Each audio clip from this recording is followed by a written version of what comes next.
Hey, good morning. This is stockists.com, and today we're going to talk about the Jordan 1 High OG University Blue. It's coming out on Saturday. It's going to cost about $170 in man and then $130 in kid sizes. I just want to quickly show you a video of the shoe, and then we're going to talk about numbers. We're going to talk about how many were made, the resale value, and where to get the sneaker. But first, let's check the video real quick.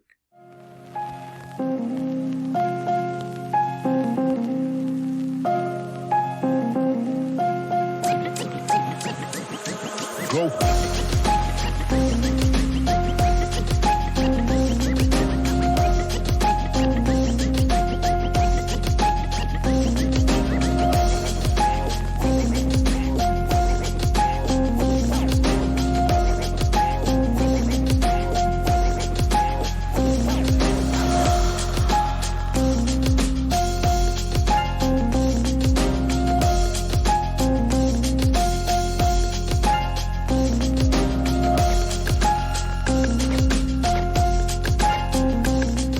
Now, you guys already know that every time I talk about the numbers, the very first thing that we do is we always want to know who is getting the sneaker.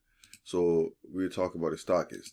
So the first people that I found beside Nike are obviously Foot Locker, Foot Action, Champs, Finish Line, JD Sports, and Hibbert. And we also have the smaller chains, Shoe Palace, Jimmy Jazz, DTLR, Chic, YCMC, which is Shoe City, Snipes. And then we also have some boutiques. We have Nice Kicks, Bait, and then for more boutiques, you can click on Sneakers. It's going to give you a whole list of other smaller boutiques that are getting the shoe.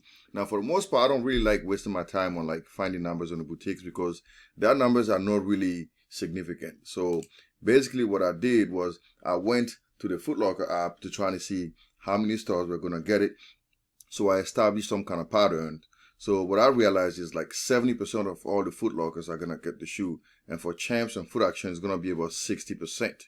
So that's what I'm going to use to create my assumptions. So next thing we're going to talk about is the assumptions.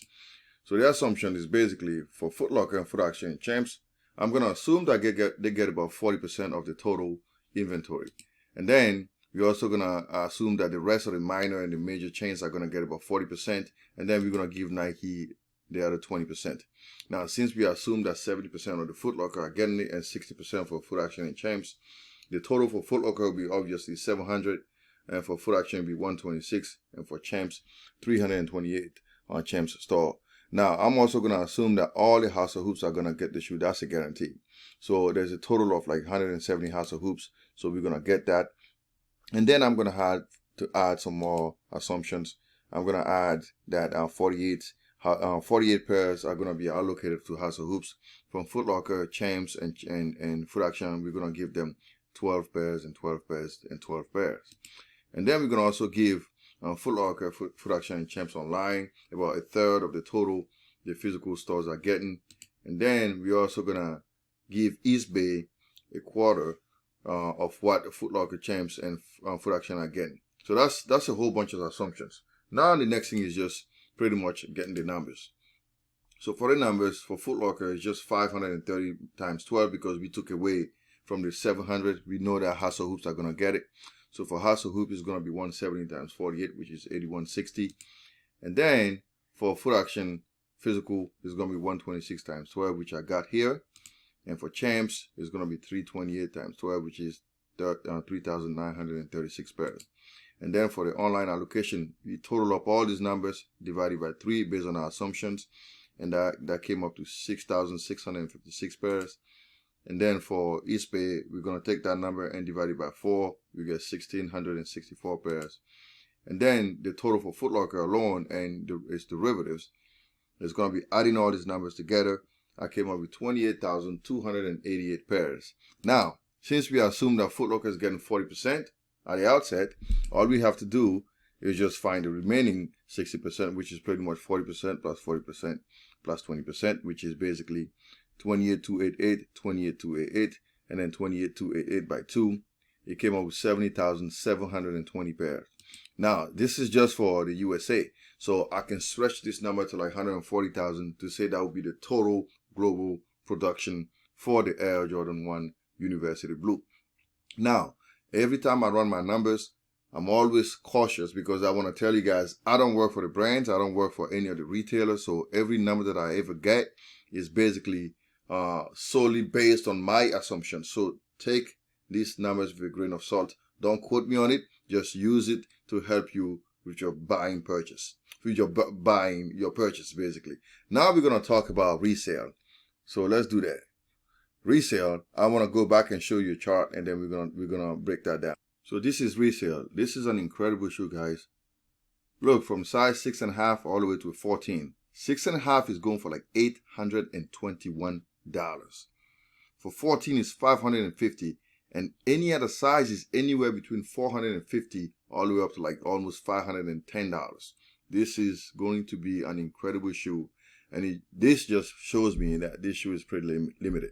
So what I did was, based on these numbers, again, I'm not going to tell you that the shoe is going to drop by the time it releases. I think what's going to happen is those numbers are going to stay steady. They are not going to change.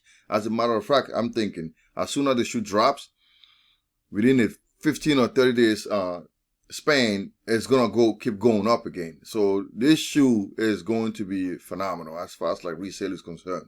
It's going to be crazy. Now, what I did for you guys is I went ahead and I just did a breakdown for the profit per size. Now, for a size 6.5, you're making about $569.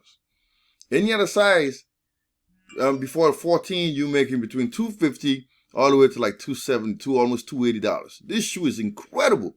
I mean, the margins are crazy. I mean, this is crazy, man. Like, I'm going to actually run my numbers on my phone real quick to show you what this means in terms of margins and in terms of percentages. Let's do that for a size, for example, a size 7. For a size 7, your percentage is 148%. This is the markup. This is how much, the markup is incredible. 140% for a size 7. For a size 6.5, the markup is 314%. This is an incredible shoe, guys. It's been a while since a Jordan 1 has done this great. This one is incredible. Even the big sizes are doing great. So I'm saying it's not going to be easy to get. That's for sure. It's not going to be easy because there's going to be a lot of people trying to go for it. And people with butts are probably going to get a whole bunch of sneakers. So I know it's just going to cause a lot of problems. But this is just what it is, man. You just got to suck it up. Okay, try your luck. If you don't get it, too bad. If you get it, more power to you. Now, if you want to get the shoe now, I'll have a link for you in the description. But I will also want to warn you because fakes are out. That's just a given. And I want to show you quickly what to look for the fakes. So the very first thing you want to do when it comes to the fakes is this. You want to make sure you smell the shoe. Like most of the fakes that I've received from like these fake sellers, they smell, the glue smell is so strong on them, it almost like kills your nostrils. So if you get that, you already know you've been dealt a counterfeit. Now, also ask for a receipt because most people, I know they can fake a receipt, but it's hard to fake a receipt now, especially because most of the receipt come via, especially if you buy from Foot Locker, and they give you a receipt online. It's an e-receipt, so it's going to be hard for them to do that. Now, as far as the shoe is concerned, like what can you look for? If you look, what I realize is this: like on most fakes, the tumble leather material and the midsection is really rough. You can see the wrinkles are really, really vivid. I mean, it's so hard, like you can see the wrinkles here. On the authentic is usually more subtle. The leather, the tumble leather is really subtle. You see the wrinkles, but they are not as vivid as they are on the fake ones. I'll show you 2 pictures. And also, if you look at it, the tab on the tongue, okay?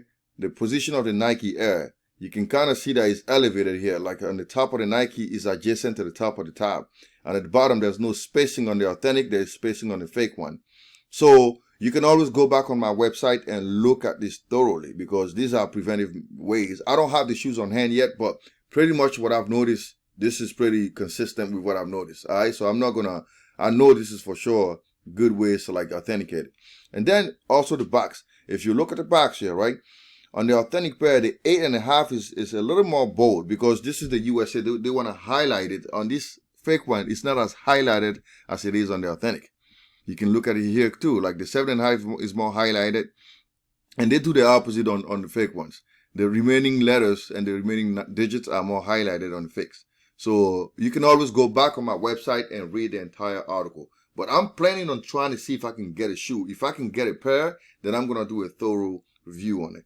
Now, if you want to get authentics, I have a link for you in the description. I have some legit eBay sellers you can buy from. All right. Again, thanks for watching. This is Ty from Master Kicks. Please share, like, and subscribe to the channel. It does help when you do that. All right. Have a wonderful day, and I'll see you next time.